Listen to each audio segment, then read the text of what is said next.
to our next session. It's all about the buzzword Gen AI. So, the next session, Fireside Chat, is Making Gen AI Work for Indian Enterprise IT. And for this chat, we have with us um, Mr. Goluk Kumar Simli, Principal Advisor and CTO, Global Passport Seva Program, Ministry of External Affairs, Government of India. With over 30 years of experience in ICT and 16 plus years of experience as a CIO, CXO in the government sector, he has handled 360-degree perspective of the domain, both from a service provider and user enterprise perspective. He's got in depth experience in emerging technologies, cloud platform, full stack architecture technologies, full stack observability, container based microservices architecture, middleware, and API gateway. He has closely worked with government stakeholders, regulators in shaping technology and cyber policies. May I welcome Mr. Goluk Kumar Simli.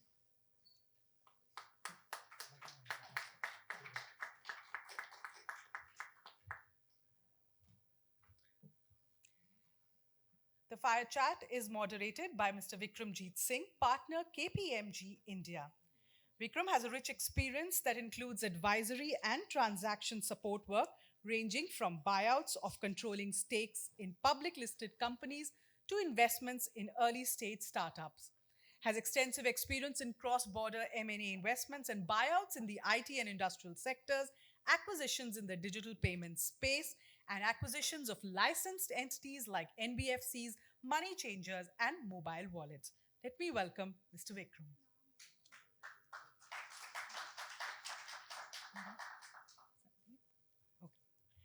And joining him is Mr. Sandeep Datta, Chief Practice Officer and Executive Team Member, Fractal Analytics. Sandeep is a member of the executive team at Fractal and is the business head for the Middle East and Asia Pacific region. Additionally, he is helping taking Fractal's healthcare AI product Cure.ai to market. He also leads a few of our strategic client relationships globally and heads the Gurgaon office. Sandeep has close to 24 years of global experience spanning IT, BPO, and e-business with companies like Mphasis, TCS, HP, and Wipro. Welcome, Sandeep. Over to you, gentlemen. Thank you. Okay. Good morning, everyone. Thank you for Cyber Media team for putting this event together. I see very, very interesting, and all of us would be much attached to this agenda, which is how to become a tech superpower. Uh, as a proud citizen, and I do believe all of us would want to contribute, not just be a part of this journey, but then how do we make our individual contributions to this journey? So that's why you would be here to listen through various sessions and also absorb. We have been allotted about 30 minutes for this session. We'll go through this very important topic of making Gen AI work for Indian enterprise IT, which is that we are trying to cover. I'll maybe set a quick background, as in what are we trying to discuss, and of course, my fellow panelists would enlighten us with their views. So AI is here for maybe more than 3 decades, give or take in whatever shape and form. All of us use it for various things that we interact or use tech. This buzzword has taken a very, very sharp uptake in last maybe few quarters, isn't? And the change in the buzzword is more because of Gen AI, generative AI coming into play, wherein it is not really interplay of a data scientist or a very tech wizard kind of a person interacting with the AI engine and then trying to come out with something. Of course, as end users, we were exposed to this model, we were only consuming it. But now we have an opportunity through the generative AI that we can interact with the model. We can ask questions. And very simply put, this is generative AI is a model or a system. You can ask in human language the system some question and you can expect to receive a response which we are expecting. As in, that's the whole point. And of course, there's a lot of science behind it, large language models and various things happening behind. But then this has taken the entire industry by storm. And of course, there are number of things which are happening, a lot of excitement and lots of fear also. And then fear is going in a direction that, okay, would we have all developers losing their jobs because the engine would able to generate a code? And as of today also, people are wanting to put the code and seeing if there are any bugs in it, if there are any flaws in it. So would the testers have their job? So those are multitude of things which are happening. And then we were having a side discussion outside just a few minutes back, and I request Golok sir to add more to it. But then the model also depend on what data they are exposed to, and that could be a big concern item if you look at it. So with that as a backdrop, then if we were to say generative AI is a tech which is path breaking, you can say a lot of things can change, and truly it has some concern which you need to be addressed. But then if we are able to harness the power of this tech, we can make large strides for our nation also. So bringing it back to the theme of this entire session, how do we leverage Gen AI for Indian enterprise? And when we use that word, given that we have Government of India representation also, both in the government agencies as well as we have representation from more enterprise or corporate sector. So both sectors, and I'm sure all of you would have interest in both sides of scenarios, because what government does for it, and we have had some very beautiful, large scale, replicated across the globe kind of things which are happening in India government. So here is another opportunity, and we'll try to dwell into it. I'll start by maybe requesting Golok sir to share a bit of lot of hype, and it is not just a shallow hype, a lot of excitement also. What is in from his view perspective, he sits at a chair of a very important department for all of us. Maybe 1 or 2 minutes on the department, what is happening, and then what are we thinking of leveraging AI at large or Gen AI specifically? No, thank you. Thank you, Vikramjit ji. Let me at the outset thanks entire DataQuest team, Sri Pradeep ji and his team, having me here. I also welcome colleague on my dais.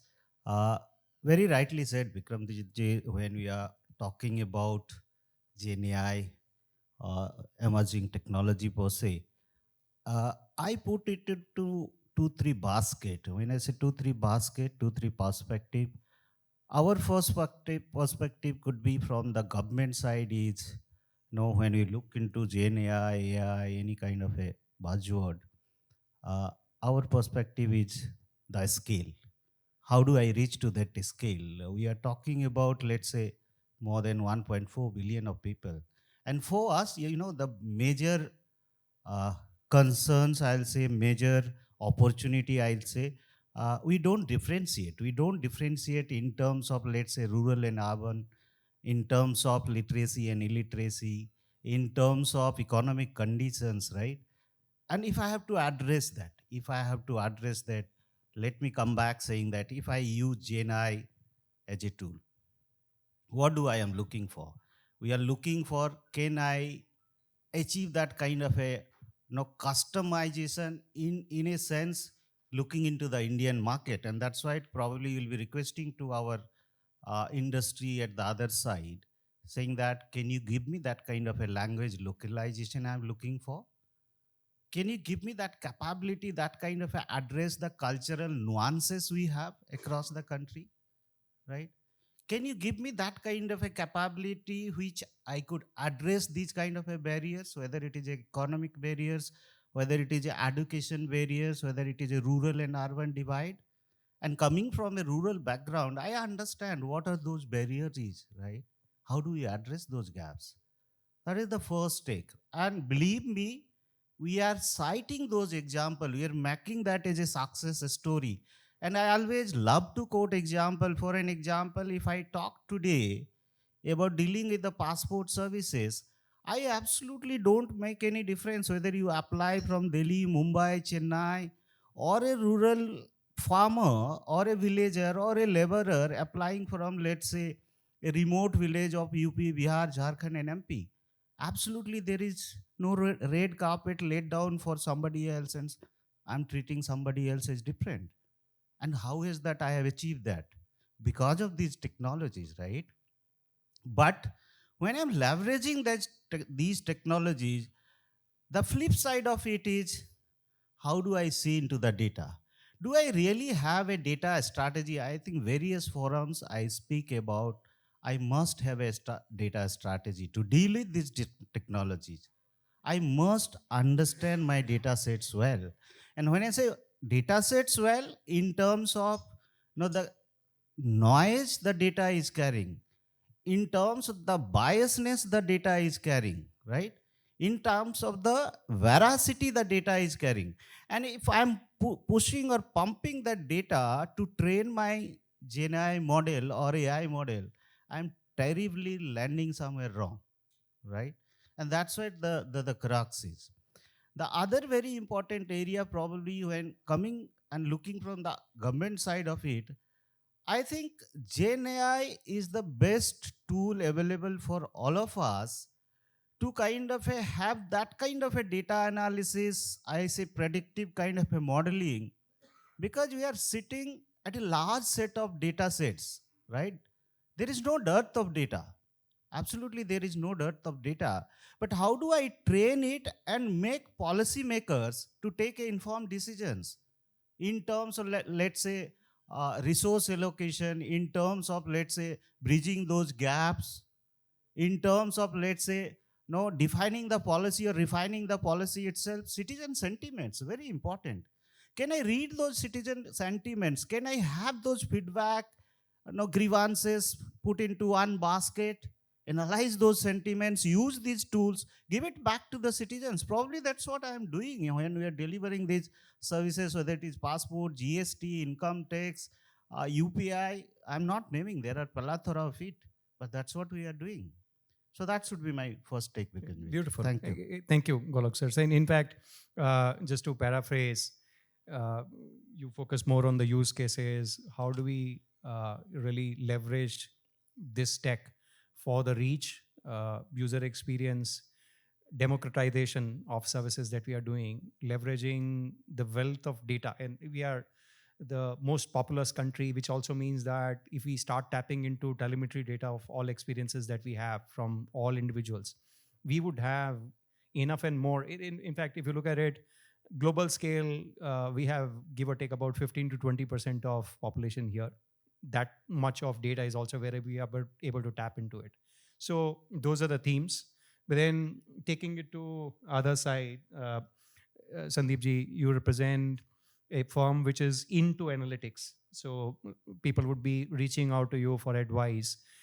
State of play in Indian market. Of course, we have heard these big names coming from the West right now, but then lot is happening. And maybe you can give us a few, besides the use cases Golokji touched.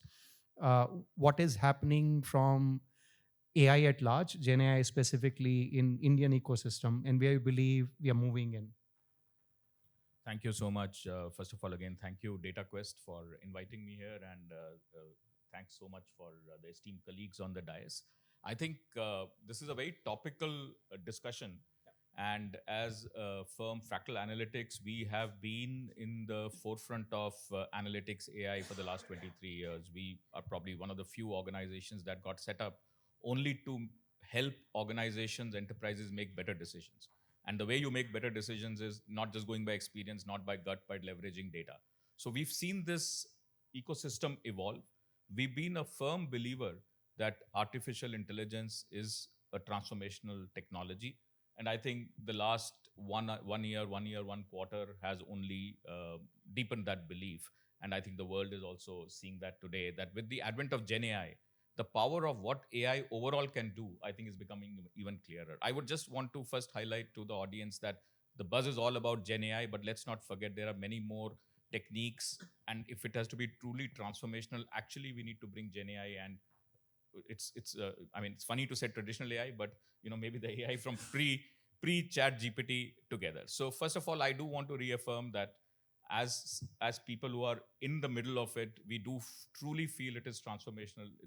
It's as impactful as the internet or as the iPhone, and we see that evolving. Right, we are still at the very early days, and already we are seeing this kind of an adoption and impact. I also wanted to lay one more point before I move more to the Indian ecosystem, which is that there is a lot of talk on AI, right? But AI at the end is just one part of the whole equation. And as we talked about, right, data sets, right, the ability to bring in the right data, the ability to design the right engineering solutions to tie the data together and make it available at the time you need it, in the form you need it, that is equally important. But the third, even more important part, which is often forgotten, is the fact that in the end, there is a human in the equation, right? A tool for the sake of a tool is not going to be successful. A tool has to go and get adopted by humans. It's going to get used by humans. If humans feel threatened by it, it's not going to be successful. So the third element is keeping that kind of design which keeps human in the middle. I'll just give you an example. We talked about healthcare. And there is a lot of work which is done in identifying which are at risk populations, right? You can run AI models in the back. There is machine learning. It'll tell you these are the people at risk for diabetes. Big problem for India also. What do you do about it? It's not that I have diabetes necessarily because I don't know what causes it. I smoke, I take stress, I don't exercise, I eat the wrong food. How is that going to change? So what we firmly believe is that you need to bring in AI, that large engineering to get the right data, and then the intervention, which is designed by human behavior to make you act differently. Especially that is even more important when you're talking about citizens. If we talk about a country of 1.4 billion, how do you change the behavior? How do you make them do things differently unless you also bring in the aspect of human behavior? So, in fact, I will not. It's a project it's a different country, but we are really looking at interventions about how to get people to change. They're targeting obesity. So there is an app which will help you count steps, but how do I make you take more steps? When you get to that situation where you have a choice of taking an escalator versus steps, don't take the escalator, take the steps, right? That's the kind of nudge you need to provide at the last moment to make a difference. So I would leave that to, also as a message to the government that we need to think holistically to make a difference. It is even more important in the Indian context across board, right? It can really help us leapfrog. It can help us get ahead. It can help us make up for the technology deficit we might have had in the past. That is all available to us today. Look at the simple thing. In the past, any intervention we wanted, which would be at the country's level, would have been constrained by the fact that, how many smartphones do we even have in the country? How many people can actually type even in a vernacular language? Today, you can take that constraint away, right? Bhashini is already showing that you can just make it voice. You can make it, so easy for people to interact with the technology at the back end. It's like, taking the complexity away and putting it in the hood. I think that's the opportunity. And in the Indian context, what I find is that I think we are a large country, but at least in the small, medium business sector, I think there is always adoption which is faster, because they are just looking at what is the ready tool that I can start using. And look, when I say a ready tool or an app like a ChatGPT, or there are other apps available. So there is some adoption. At least I don't have data, but anecdotally I've heard some of the small and medium business people say, I don't need a marketing agency anymore. I'm doing it all myself. It is much easier for me or I don't need somebody to develop my website, because rather than explaining to them what I need and doing 10 iterations, I can now do it through GenAI. When I look at the enterprise side, I think the adoption is slower, because as usual, there is more issue around security, more issue around data privacy, more issue around testing things out that come into play. And I think that's moving a little slower. Thank you. I think one item which I really, really like from what you said, we use a phrase called knowing doing gap. As in, the tool can help you know what is the right thing to do, but then we still need to do. And similarly, for decisions that AI would help us take, or maybe provide us some indications, we would still need to take decisions and then, act on them. So that part is left to us. And precisely on the point, is in, it's not just on the Gen AI keyword. AI at large has to be adopted. And in fact, I would want to add on that one. So if you look at the entire digital transformation story, last 15 years, and if you go back slightly longer, we had a term called SMAC, Social Mobility Analytics and Cloud. Cloud adoption is almost like ubiquitous, as in everyone, I generally want to avoid making definitive statements, but my belief is all organizations would be some sort of a hybrid. When I say hybrid, they would have some part of their infrastructure on-prem or in a private data center, some part on pure cloud kind of a service. So that is cloud for you. Similarly, AI as an adoption also has increased, and we may not even realize, but we are using that tech underlying on multiple applications that we use, multiple SaaS applications that we use. So there's underlying tech. So we are leveraging it. Now move to the next direction. How do we take better control rather than being a consumer of the tech? Bring the tech into our business and leverage it proactively. So that's a direction of travel. Changing a bit of gear, Golok sir, and some of them may be confidential, so you may avoid, but then at least from broad thinking perspective, Gen AI, and everyone agrees that there are privacy related concerns, there are data sovereignty related concerns. We have friendly neighbors all around. So from policies perspective, what is government thinking specifically on Gen AI? What could we expect to see? Of course, you don't need to share confidential detail, but then at least a big picture, macro direction. No, very, very interesting. In fact, you asked my favorite questions, by the way. Uh, I really love quoting example. Let me start with saying that when I was doing my engineering days, I think Pradeep ji is here. The first magazine we could refer is the Data Quest, and that's the magazine, that's the knowledge bank, let's say we have. And imagine the kind of initiative like, let's say, Karmajogi Bharat. We have today Karmajogi Bharat, right? Now, can I tap that knowledge bank, floating around across, and then use this kind of a technology, give it back to my, let's say, all the workforce within the government? It's possible, Similarly, if I am doing, let's say, in a particular project or program, I need continuous skilling, reskilling kind of a requirement, which I am doing in Passport Seva. Again, I can use GenAI, AI kind of a technology. I don't need manpower at all there, right? If I can tap that knowledge bank and introduce GenAI into that, right?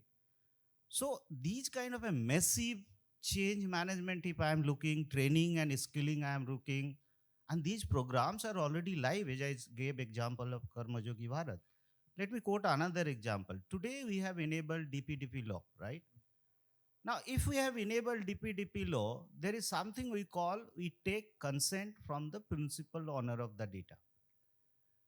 Now, let me take little deeper from here, saying that when I take a consent, do I really realize that am I taking an explicit consent or am I simply taking a consent? Let me quote another example. I ask a Aadhaar card from you and also from your spouse, let's say. What you do, you simply give the Aadhaar card of your spouse without even interacting with her, right? That's not the explicit consent, right? Can I use this kind of a GenAI technology to guard you, saying that you are giving the Aadhaar card copy of your spouse? Fine, you are spouse, but you have not taken consent of your wife, right? You are going terribly wrong somewhere in terms of DPDP. Now, these laws are there, these compliances are there.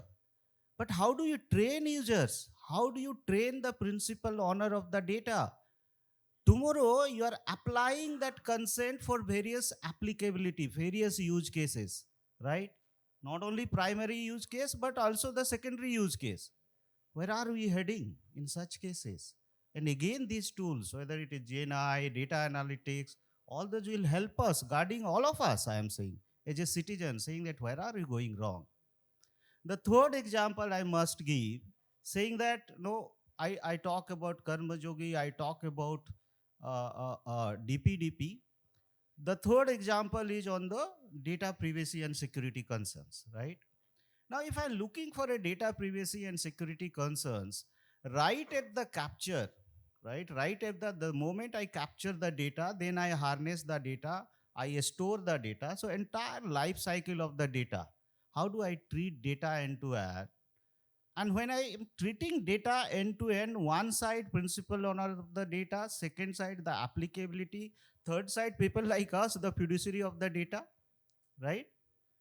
And at the end of the day, where do I land? I ultimately land into those I call rules of engagement. Those are nothing but those are compliances, regulations, and law of the land.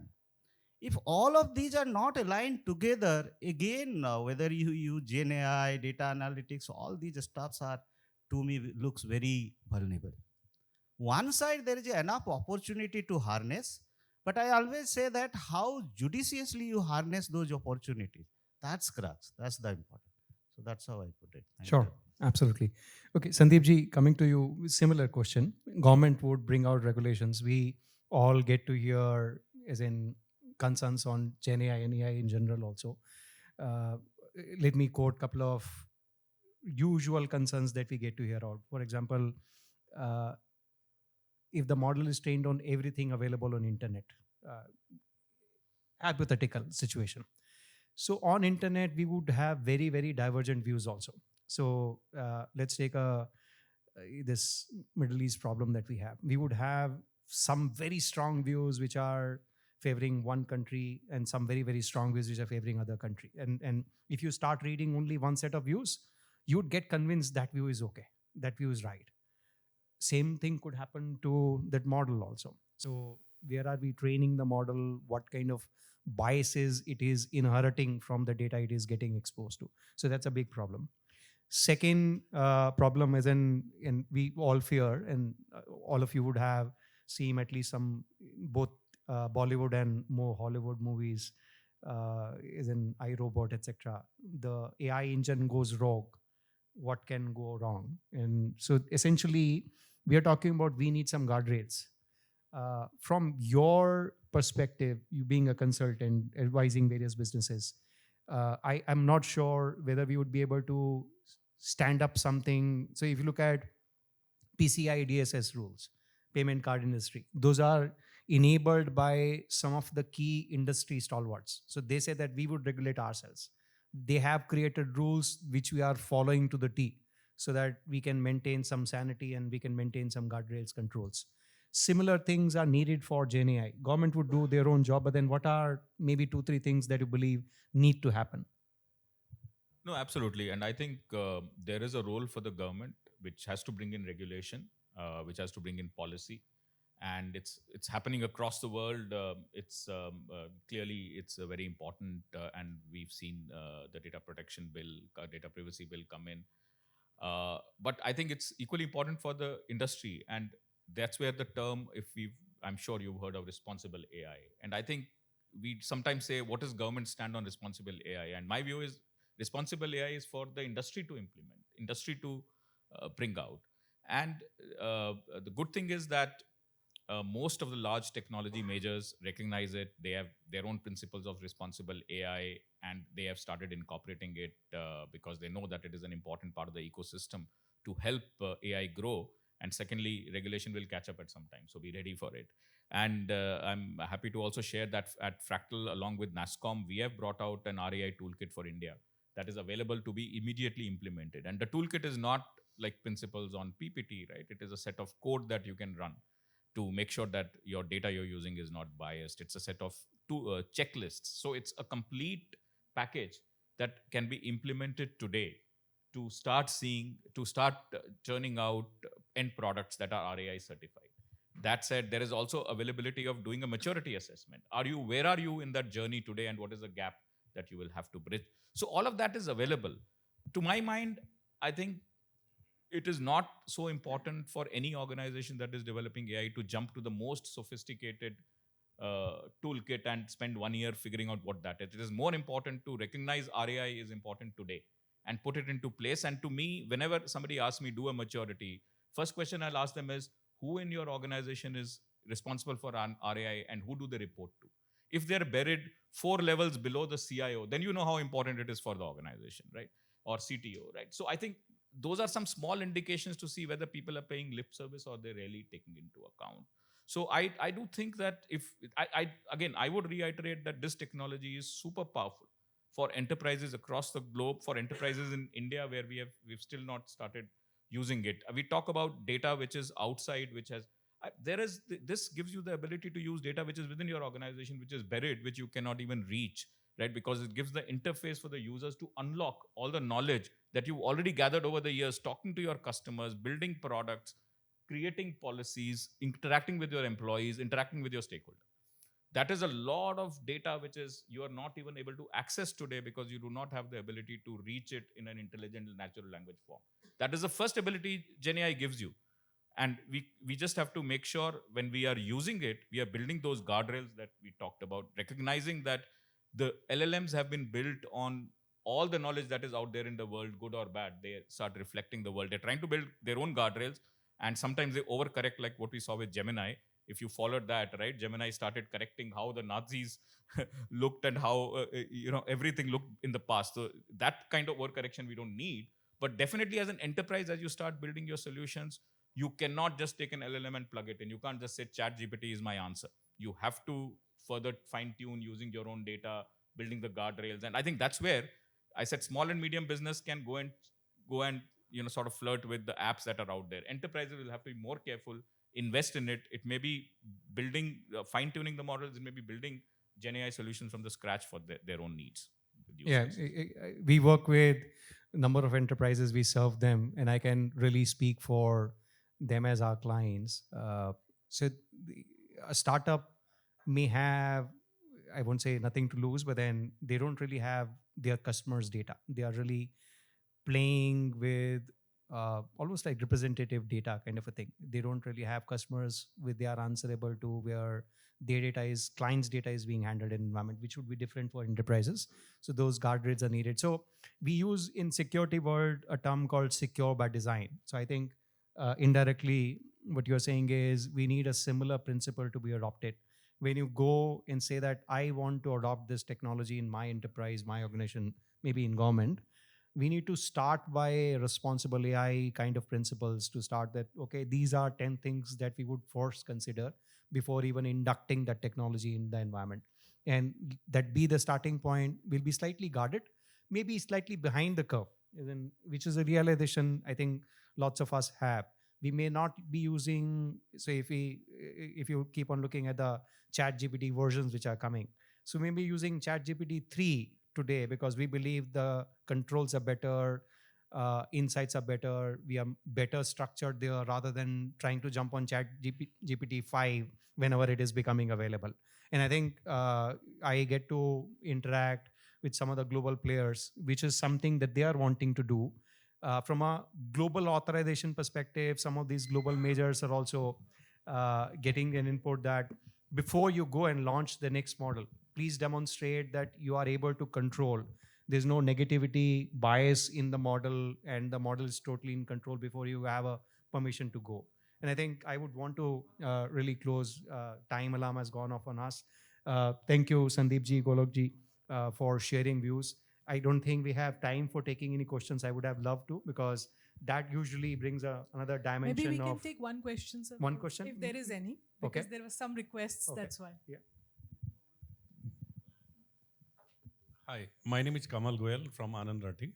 We talk about, we give example of Uber or Ola, right? So I think technology can help us. Nowadays, in the morning when we need to book a cab, everybody having Ola as well as Uber. And Ola started like Prime Plus, where they get 30% extra. Despite that, they cancel, the driver cancel because he's getting either better deal or he's also on Uber. So I think Gen AI and all this technology can help. We can restrict at RTO level where they should not allow to have multiple partner. One cab, one service provider. I think from the technology side, we can do that. So I'll request maybe Sandeep ji and Golok ji to add, but I'm holding the mic. And one I'll start. question to Golok ji. Okay. From the Was that only an observation? No, the question. Okay, so before you question, sure. Let me give you my perspective on the previous observation that you had. It's more of a governance issue than a tech issue. So, and which would remain in life. If we do not have a good governance, as in good governance is needed both on the app, as in Ola and Uber, as well as some rules of play for the drivers and even as a customers, as in we all are maybe exploiting the loopholes. And if we have good governance principles baked in, I think the experience would be better for all of us. Thank you. You may please ask the question and then Golok ji. Okay, sorry if I snubbed the question. Thank you everyone for your time, patiently listening to us, and thank you Golok ji and Sandeep ji for sharing your views. Absolutely brilliant. Thank you. Thank you so much, gentlemen.